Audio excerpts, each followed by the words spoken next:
አሳልፎ ምን አደረገን? ሰጠን ይላል። ክብር ለጌታ ይሁን። ወደዚህ ክፍል ከመሄድ በፊት ስለ ዘዳግም መጽሐፍ ትንሽ ላውራላችሁ። ዘዳግም መጽሐፉን የጻፈው ራሱ የእግዚአብሔር ሰው ሙሴ ነው።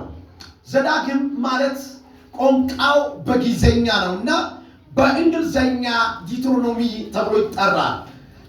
ብዙ ሰዎች ዲትሮኖሚ ምን ማለት ነው ወይም ትርጉሙ ምንድነው የሚለው ሐሳብ ለብዙ ሰዎች ኮሽን ማርክ ይፈጥራል። ግን ብዙዎች እንደሚሉትም አይደለም፣ ስፍር የሆነ ቋንቋ ነው። ከግሪከኛ የተወሰደ ቋንቋ ነው። ዲትሮስ እንደ ኖሞን ብሎ ፍሬንች እነዚህ የመጽሐፍ ቅዱስ ሊቃውንቶች ይከፍሉታል። ዲትሮስ ማለት ሁለት ማለት ነው።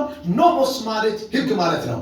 ማለት ባጭሩ ሲደመሩ ወይም ስናገናኛቸው ሁለተኛ ጊዜ የተነገረ ሕግ ማለት ነው እና መጽሐፉ ላይ እንደምናየው መሰረት ከምዕራፍ 1 ጀምሮ እስከ ምዕራፍ 34 ድረስ የእግዚአብሔር ሰው ሙሴ በሰባት ቀን ውስጥ ላይ ያወራው መልእክት ብቻ ነው። የረጅም ጊዜ መልእክት ሳይሆን በሰባት ቀን ውስጥ ብቻ እግዚአብሔር አንተን እኔ ልወስድ ነው፣ ወደ እኔ ልትመጣ ነው፣ ልትሰበሰብ ነው። ስለዚህ በአንተ ዘንድ ያለውን አደራ ለሌላው በአስቸኳይ አስረክብ። አንደኛ።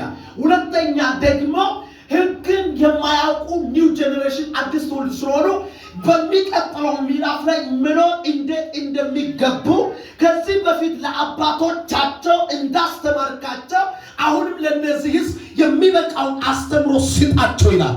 ሶስተኛው ደግሞ የተስፋው ቃል አብራራላቸው ይላል። የተስፋውን ቃል ምን አድርግላቸው? አብራራ። ምን ማለት ነው?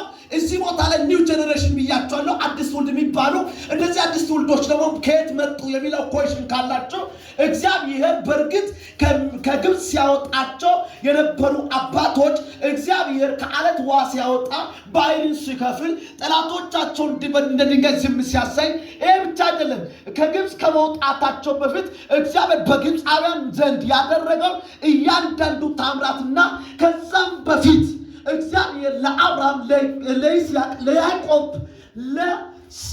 ለዮሴፍ የተናገረው የኪዳኑን ቃል በተለያዩ መንገድ የማያስተውሉ ኒው ጄኔሬሽን ማለት በምድረ በዳ የተወለዱት ማለት ናቸው እና እነዚህ የቀድሞ የአባቶቻቸውን ኪዳንና እግዚአብሔር ያመጣበትን መንገድን የሚያውቁ ከእግዚአብሔር ጋር የነበረው ሪሌሽን ላይ ባለው ከዝ እግዚአብሔር ፊት ስላመፁ ወይም ስላጉረመረሙ እግዚአብሔር በምድረ በዳ አጠፋቸውና እንደገና እግዚአብሔር ኒው ጄኔሬሽን አወጣ እና ለነዚህ ትውልዶች ያን ተስፋ አብራራ፣ ደጋግመን አስረዳቸው ይላል። በዚህ ክፍል ላይ ከምዕራፍ 1 ጀምሮ እስከ 34 ድረስ ላይ በደንብ ፎከስ አድርጎ ወይ ኢንሳይስ አድርጎ አጽንኦት አድርጎ የእግዚአብሔር ሰው ሙሴ የሚያወራው ነገር አንደኛው አስታውሱ የሚል ቃል ነው። ምን አድርጎ? አስታውሱ። ሁለተኛ ደግሞ አትርሱ፣ ዶንት ፎርጌት እና ሁለተኛው ደግሞ ሪማይንድ አድርጉ ይላቸዋል። አስታውሱ የሚለው በሶስት ይከፈላል። ከምዕራፍ 1 እስከ 4 ድረስ የቀድሞውን የእግዚአብሔር ሥራ አስታውሱ በሚል መልእክት ላይ ያተኩራል። ከምዕራፍ 5 እስከ 28 ድረስ ያለው ደግሞ በሕግ ላይ ማለት ሕግን ማስታወስ እንዳለባቸው ያተኩራል። ከምዕራፍ ደግሞ 29 እስከ 30 ድረስ ያለው ወደፊት በዕጣ ፈንታቸው ላይ ሊሆን ባለው ነገር ላይ ተስፋቸው ላይ ያተኩራል። ወደ እንግሊዘኛ ሲናመጣ ፈረንጆች ወይም ነጮች እንዲህ ብሎ ይተረጉሙታል። አንደኛው ሪትሮፌክቲቭ ይሉታል። ሪትሮፌክቲቭ ማለት ከዚህ በፊት በሆኑ ነገር ላይ የሚያተኩር ማለት ነው። ሁለተኛው ደግሞ ኢንትሮፌክቲቭ ማለት በዚያን ሰዓት እየሆነ ባለው ነገር ላይ የሚያተኩር ማለት ነው። ሶስተኛው ደግሞ ፕሮቴክቲቭ ይባላል። ፕሮቴክቲቭ ማለት ወደፊት ሊሆን ባለው ነገር ላይ ፎከስ የሚያደርግ ወይም አጽንኦት የሚሰጥ መልእክት ማለት ነው እና እዚህ ክፍል ላይ በደንብ ድፍል ማየት የሚፈልገው ነገር እግዚአብሔር በርግጥ አውጥቶላቸዋል፣ ተናግሮላቸዋል። ስናገርላቸው ሕዝብ የመሰለ ነገር እግዚአብሔር አይቶ አይደለም የተስፋን ቃል የተናገረላቸው። አብርሃም በአንዲት በከለዳውያን ወይም ወደ ባቢሎን ከምትባል ባቢሎን ማለት ባጭሩ ላስረዳላችሁ። ከኔ ጋር ናችሁ? በሀሳብ የቃለ እርስ መውረስን ጀምር ይል አሜን ነው ወይ? ምን ማድረግ ጀምር? መውረስን ምን አድርግ? እስቲ መውረስ ይቻላል ወይ? ታንዴ ድገሙት። አሁንም ድገሙት። አሁንም መውረስ ምን ማድረግ ይቻላል? እስቲ መውረስ ይቻላል ወይ? ታውኑ ድገሙት። ይችን ድምጽ ድገሙት። አሁንም ድገሙት። አሁንም አሁን ታውኑ ደጋግማችሁ ድገሙት። አሁን እስቲ ቃል ስትነግሩ የሆነ ድንበር ተጽፋለ የሆነ ከላ አፍርሳችሁ ከሆነ ዓለም ጋር ኮኔክት ማድረግ ጀምራለች። ባይዘዋይ በምትናገሩት ቃል ውስጥ ነው ኃይል ያለው። አሜን ነው። እዚህ ክፍል ላይ ቡትና ይፈተናል ማለት አለ እና እዚህ ክፍል ላይ ማውራት የሚፈልገው ነገር ቢኖር የእግዚአብሔር ሰው ሙሴ ካወራቸውና እግዚአብሔር ደግሞ ከዛም በፊት አብርሃም ብቻው እያለ ኤውር ከለዳውያን የምትባል አካባቢ ማለት ከባቢሎን ከሜሶፖታሚያ አካባቢ በስተር ደቡብ በኩል ያለች አገር ናት። እቺ ኤውር ከለዳውያን የምትባል እቺ ቀጥታ ወደ ትቀርባለች። ፐርሺያን ገልፍ ይባላል በእንግሊዝኛ ማለት የፋርስ ሰልጥ ወይ እንደ እንትን ነውና ሁለት ውሃዎች አሉ። ጤግሮስና ኤፍራጥስ የሚባሉ ወንዞች መጥቶ የሚገናኙበትና ከሚገናኙት በላይ በኩል ያለች አካባቢ ናት። በጣም መልካም የተባለች ምድር ናት እና ብዙ ሰዎች ነው ብዙ እነዚህ ሲቪላይዜሽን የሚባሉ ነገሮችም ጭምር የወጣበት አካባቢ ነው።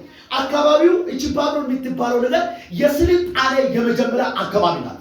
ስልጣኔ የሚባለው ነገር በዓለማችን መጀመሪያ ጊዜ የፈለቀባት አካባቢ ነው። ለምሳሌ በታሪክ ደረጃ ካወቃችሁ እነ ሱሙራውያን የሚባሉ እነ ኤከዳውያን የሚባሉ እነ ሂታውያን የሚባሉ እነዚህ የመጀመሪያ መንግስት የሚባሉ ንጉስ የሚባሉ ህዝብን የማስተዳደር ሲስተም የሚባሉ መጀመሪያ ጊዜ የዘረጉት ናቸው። ግብፃውያን ሁሉ ከወዲህ ነው የተጀመሩት። ሱሙራውያን የሚባሉ መንግስታት አስተዳደር ከአብርሃም በፊት ጭምር የነበረ አሰራር ነው እና እነዚህ ደግሞ በጣም ኃይለኛ ለዛው ለምሳሌ ፎርክሳብል ሲቪላይዜሽን ናቸው። ትንሽ ማውራት እፈልጋለሁ። ልብስ አሰራር፣ የሽመና ስራ መጀመሪያ ጊዜ ፕሮቫይድ ያዘጋጁ አቅርቦት ያደረጉ ሰዎች ናቸው። ጎማ መሰለ የጦር መሳሪያ ከብረት ተቀጥቅጦ የሚሰሩ የተለያዩ መሳሪያዎች ውሃ የተለያዩ አትክልቶች ምናምን ምስኖዋ አሰራር ምናምን ሲስተሞችን መጀመሪያ ጊዜ በእነሱ በራሳቸው ጭንቅላት ክሬት ያደረጉ ለዓለም መጀመሪያ ጊዜ እድገት ለውጥ የሚባለው ነገር ያፈለቁ ሰዎች ናቸው ሱሙራውያን የሚባሉ እና በየሆነ ታይም ላይ ደግሞ እነዚህ እንዳልኳቸው መሰረት እነ ከለዳውያን የሚባሉ ተነሱና ተፈለቀዋቸው ገዟቸው። ከዛ ሂታውያን ተነሱ ገዟቸው። ከዛ በኋላ መጨረሻ ላይ ባቢሎን ተነሳ። መጽሐፍ ቅዱስ ላይ እንደምናየው ዘፍጥረት ምዕራፍ 11 ላይ ወደ ሰማይ ለመድረስ ፎቅ መስራት ጀመሩ። እንደቀድሞ የጥፋት ውሃ እንዳያጠፋ በማለት ሁኔታ እግዚአብሔር ሞንካቸው አደባለቀ። እንደገና ተመቶ ከዛም በኋላ ግብጽ የሚባለው መንግስት እንደገና ኢንፍሉዌንስ አደረገ እና አንድ ነገር ማውራት እፈልጋለሁ። እግዚአብሔር ከእንዲህ አይነት ከአደገ ሲቪላይዜሽን ካለበት ሌላው ሁሉ ምድረ በዳ ነው። ካርታው ማየት ይችላልላችሁ።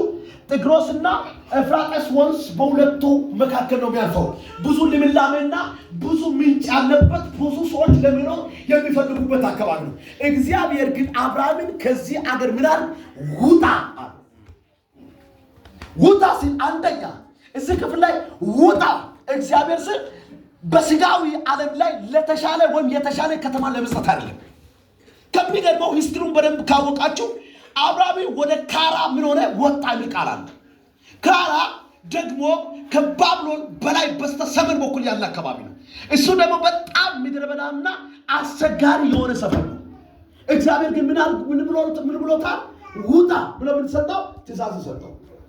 ከዛን ከካራን ወደ አዘን ምድረ በዳ ሄደ ሚላል ወደ ሄገን የሚባል አካባቢ እነዚህ ሁሉ ምድረ በዳና ሰው መኖር ማይፈልግበት እንኳን ለመጠጣት ውሃ ለመጠጣት ወይ ውሃ የሚጠጣ ውሃ ለማግኘት 3 ወርና 3 የሚያክሉ ዓመታትን የሚፈጅ ቆይታ አድርጎ ውሃ የሚያገኙት እንዲህ አይነት ፖዚሽን እግዚአብሔር ያወጣው። ሲያወጣው ምን ብሎ ነው ያወጣው? አንደኛ ካለይበት ከአገሬ ከምድር ተለይተህ ውጣ ነው።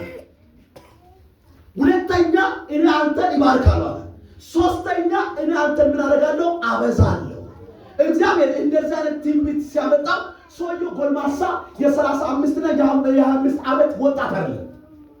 ቃሉ እንደሚናገረው መሰረት የ75 ዓመት ጎልማሳ ያረጀ ሽማግሌ እንደሆነ መጽሐፍ ቅዱስ ይናገራል።